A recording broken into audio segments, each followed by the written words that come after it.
Raphaël Pouy, vous êtes le conseiller technique régional en matière de tennis en Martinique. Parlez-moi un petit peu de ce tennis en Martinique. Bah, écoutez, le tennis, j'ai presque envie de dire qu'il se porte bien. On a souffert du Covid comme toutes les autres disciplines. Et malgré ce moment très très très difficile pour tout le monde, grâce à l'implication des présidents, des enseignants, et on a pu maintenir un niveau de licence assez élevé, puisqu'on a fini l'année à 2400 licences. Donc c'est très positif. Et cette année, on redémarre très très bien avec la mise en place de 2 séminaires qui ont permis de réunir les présidents de clubs, les enseignants professionnels pour travailler sur les plaquettes des différents clubs, sur les missions que les enseignants ont à mettre en place dans leur structure, pardon. Et puis également, à la demande de notre président et de l'équipe de ligue, de l'ETR, l'accompagnement également des présidents pour les enseignants. Donc voilà, tout se met en place dans la bonne ambiance et voilà, pour bien faire les choses, pour satisfaire les passionnés et pourquoi pas attirer des nouveaux adhérents. On peut dire que c'est une discipline qui se porte, entre guillemets, un peu mieux qu'avant le Covid. Ben ouais, la discipline se porte bien, on aimerait mieux, donc on va pas s'arrêter là, on voudrait que ça aille encore mieux. Donc on va continuer à accompagner les clubs, à accompagner les enseignants et puis faire en sorte que voilà, le tennis soit présent le plus souvent possible dans les médias, la presse écrite également, et puis surtout que voilà, que tout le monde puisse pratiquer du sport parce que voilà, on s'est rendu compte que c'est très important pour tout le monde. Quel est le rôle du conseiller technique régional? Mon rôle est de décliner la politique sportive de la Fédération française de tennis. Donc c'est mon rôle principal. Donc ça part des 5-6 ans sur la détection, le repérage de l'élite, des jeunes qui sont entraînés en club, et ça va jusqu'aux 15-16 ans pour les intégrations en pôle France. Donc, mon rôle est prioritairement axé sur le sportif. Et dans le sportif, il y a également la formation des enseignants, l'aide aux enseignants sur la construction de leur école de tennis, les plannings, voilà, faire en sorte qu'ils évoluent également dans leur métier, parce que le métier évolue. Donc ça, c'est la deuxième mission que j'ai. Et puis la troisième, c'est voilà, de manager l'équipe technique régionale de ligue, aussi bien sur le sportif, la préparation physique et un peu le développement, mais le développement, c'est plus à la charge de la responsable administrative et du conseiller en développement. Dernièrement, vous avez été visité par la Fédération française de tennis. Deux mots là-dessus. Tout à fait, on a eu la visite de la direction technique nationale il y a une semaine. Donc c'est un message fort que la fédération a envoyé, parce que l'année dernière, on a eu la visite du président de la Fédération française de tennis, et là, c'est carrément son équipe, donc la direction technique nationale qui est venue. Alors, il y avait deux objectifs sur cette visite. La première, elle était sportive, puisqu'il y avait Nicolas Escudé, qui est le directeur technique national, donc pour venir voir les jeunes qu'on entraîne à la Ligue, les jeunes qui font partie du centre fédéral d'entraînement, donc, qui ont été repérés, détectés, et qu'on entraîne à minima 10 heures par semaine. Et le deuxième objectif, c'était effectivement de s'imprégner de nos problématiques sur des visites de clubs, parce que voilà, on est amené régulièrement à envoyer des projets clubs à la fédération, des projets de rénovation de terrain, des rénovations de clubhouse. Et voilà, leur visite a été également axée là-dessus pour qu'ils comprennent nos difficultés pour aider les clubs à se développer, à pérenniser les adhérents, mais aussi à en attirer de nouveaux. Donc les clubs sont vieillissants, les terrains sont vieillissants, ils ont pu s'en rendre compte. Et voilà, maintenant, on espère qu'ils vont répondre positivement à toutes les demandes. Alors c'est vrai, ils ont visité différents clubs, notamment avec différents parcours.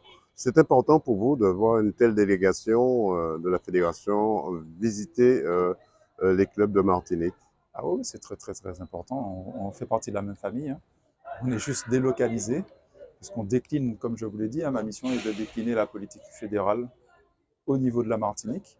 Donc elle est mise en place sur le territoire. Donc à un moment donné, il faut aussi que l'ascenseur aille dans les deux sens, donc il se déplace, et c'est très très très bien. Dernière question, nos jeunes progressent en matière tennistique. Oui, oui, nos jeunes avancent. heureusement. On a aujourd'hui deux 2009 qui font partie du top 20 français. On fait tout pour qu'ils puissent rentrer dans le top 15, top 10. Voilà, la bataille est dure, donc les autres ils progressent aussi. Il y a une 2011 qui fait partie du top 8 français chez les filles, hein. Elle est 5-6, elle a 12 ans, elle aura 12 ans l'année prochaine. Donc c'est très très bien. Et puis on a d'autres qui arrivent, des petits, qu'on a repérés dans les clubs, qui ont été formés par les enseignants de club et qu'on entraîne aujourd'hui à la Ligue. Donc on fait tout pour qu'ils puissent rentrer aussi dans le bon wagon du top 20 français. Et après voilà, l'histoire elle est longue.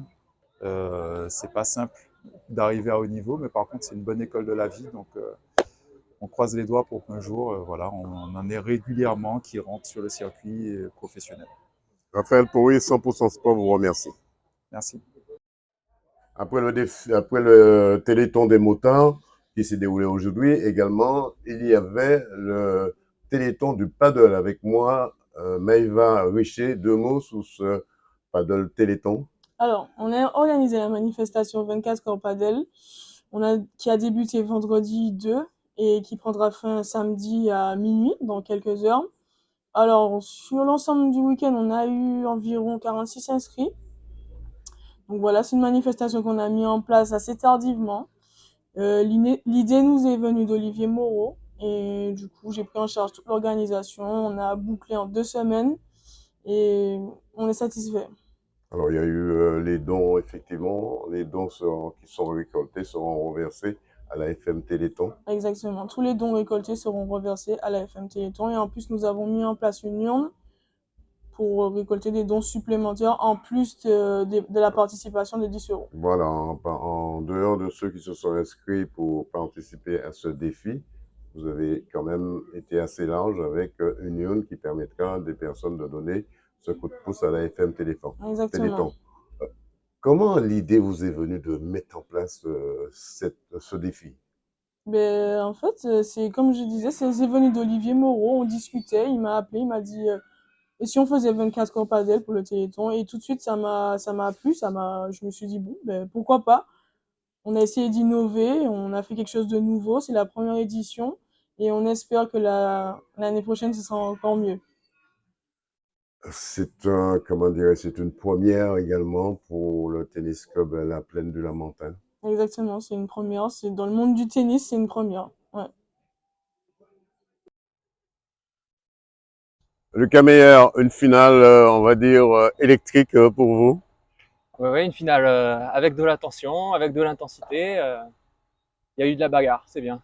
Un premier set qui s'est bien déroulé, vous êtes monté crescendo, récupéré quelques points de votre adversaire. Qu'est-ce qui n'a pas fonctionné dans le deuxième set? Je pense que les deux sets étaient assez similaires. Après, c'est plutôt de l'intensité mentale, c'est rester concentré au maximum. Le tennis, c'est toujours là que se fait la différence, je pense. Hein. Donc, au deuxième set, il est vrai, au deuxième set, c'est vrai, vous avez élevé votre tennis pour pousser votre adversaire au tie-break. Ça faisait partie de votre technique de jeu. Ah, on prend ce qui vient là. Hein. Dans ces cas-là, c'est sur le moment. Hein. On trouve la force là où on peut et on cherche les ressources comme elles viennent. Hein. Mais j'ai essayé de rester concentré tout au long. Deux mots sur ce tournoi qui se termine aujourd'hui pour vous.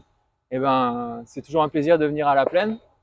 La Plaine, c'est vraiment c'est le moteur du tennis. Hein, en ce moment, on voit, ils organisent plein de tournois.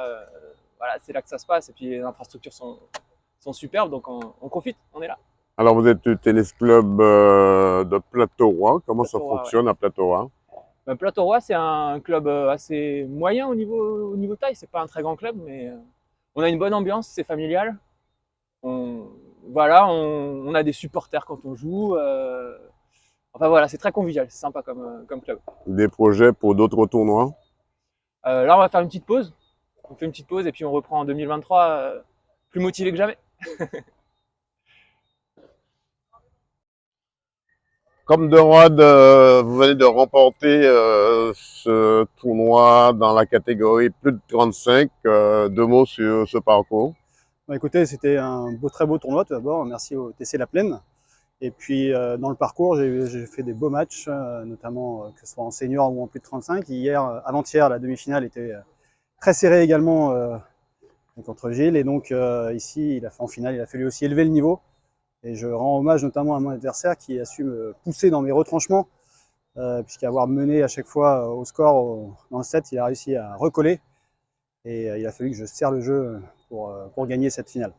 Alors, le premier set, vous gagnez 6-4. On ne va pas dire que c'était facile, puisque c'était un score assez serré également.